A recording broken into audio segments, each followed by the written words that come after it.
首先，我要热烈欢迎来自海内外的贵宾，共同参与这场润性台湾民主永续国际论坛。这不仅仅是全社会防卫韧性委员会成立满1周年的重要时刻，更是一个台湾连结世界、展现自我防卫决心的场合。在当前的国际环境里，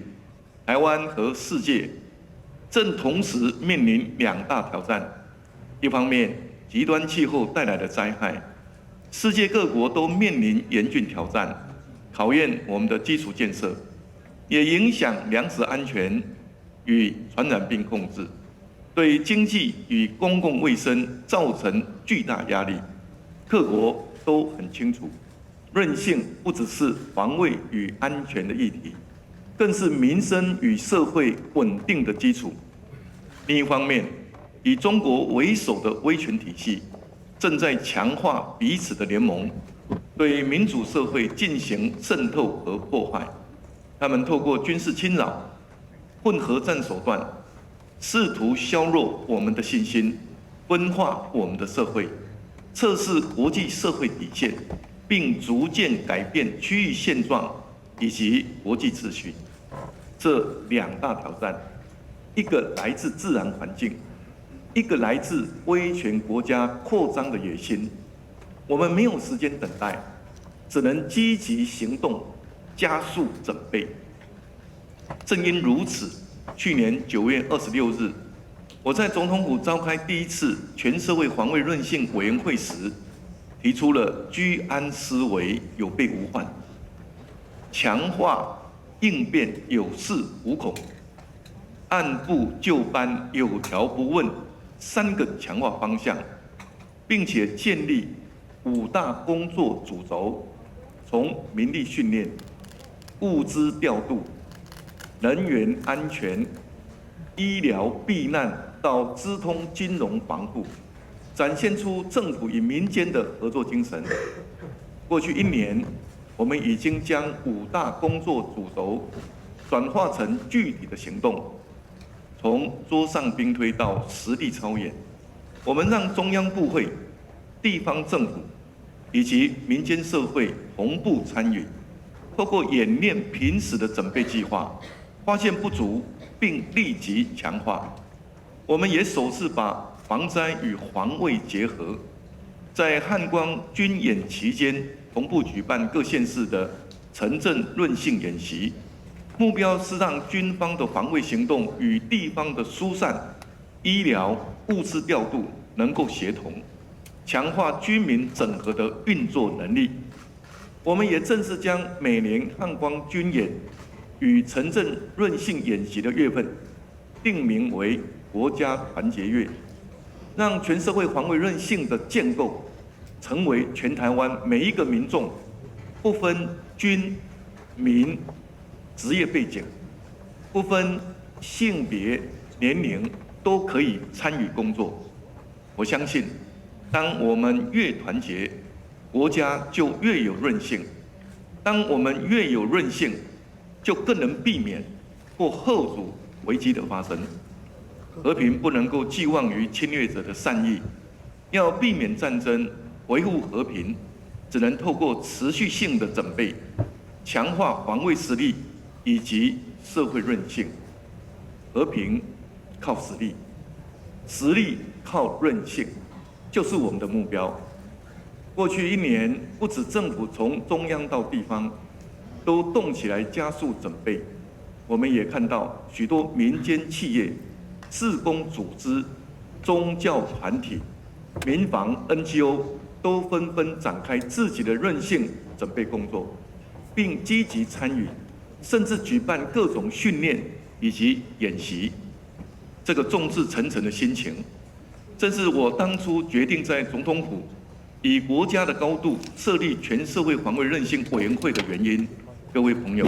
我们面对威胁的原因，不在于我们做了什么或者说了什么，而是在于我们昂首挺身捍卫自由民主的生活方式，不见容于威权侵略者的野心。我们也必须清楚，威权侵略者的准备是为了军事扩张，改变世界秩序进行预演，我们的准备，则是为了维护和平现状以及自由民主的永续而演练。我们将具体行动，持续强化我们的实力。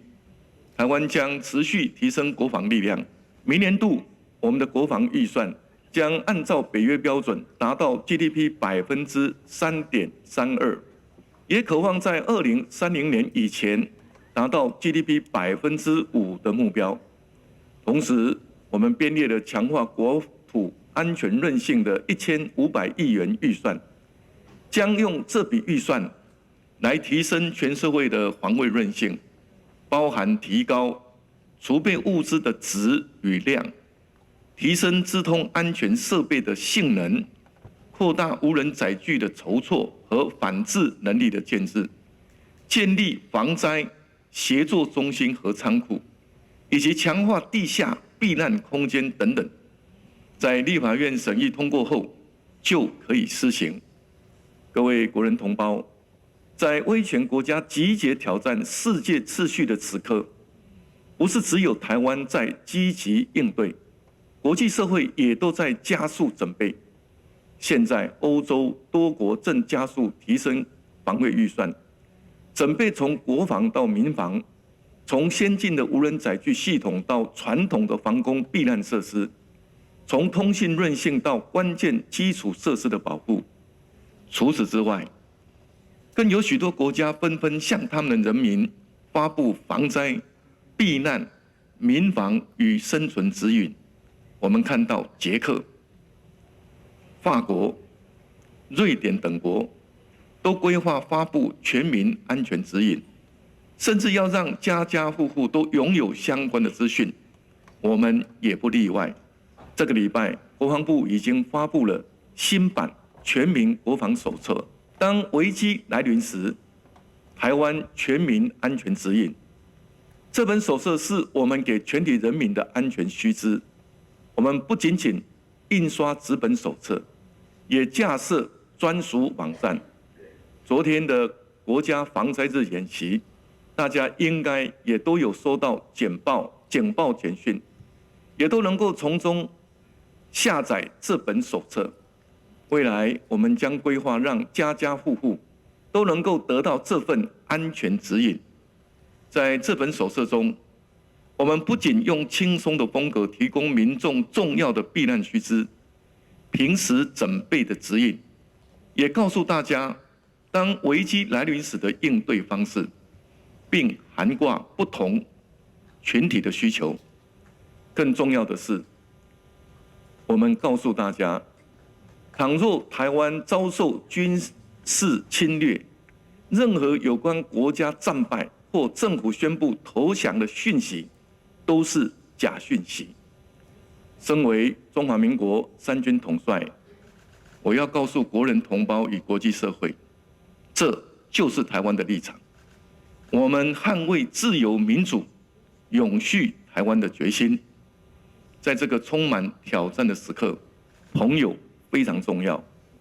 理念相近国家的彼此合作也至关重要。因此，我要特别感谢从世界各国远道而来观摩参与921国家防灾日联合演习的国际队伍，以及参与今日论坛担任讲者和与谈人的各位专家学者。各位带来的宝贵知识以及经验，将扩展韧性治理与社会防卫领域的视野，并协助我们深化政策设计，促进台湾与国际社会之间更紧密的连结。各位的参与让我们更有信心，也更清楚台湾对于维护区域和平稳定现状的责任。最后，我想跟各位分享在刚出版的《台湾全民安全指引》中的一段话，作为今天的总结：自由民主并非偶然，而是无数台湾人牺牲争取而得。正因为如此，我们不会向侵略者低头，我们会昂首捍卫得来不易的生活，团结一致，勇敢前行。台湾人将继续在世界舞台发光发热，中华民国台湾也将勇士毅力。谢谢大家，谢谢。谢谢赖清德总统。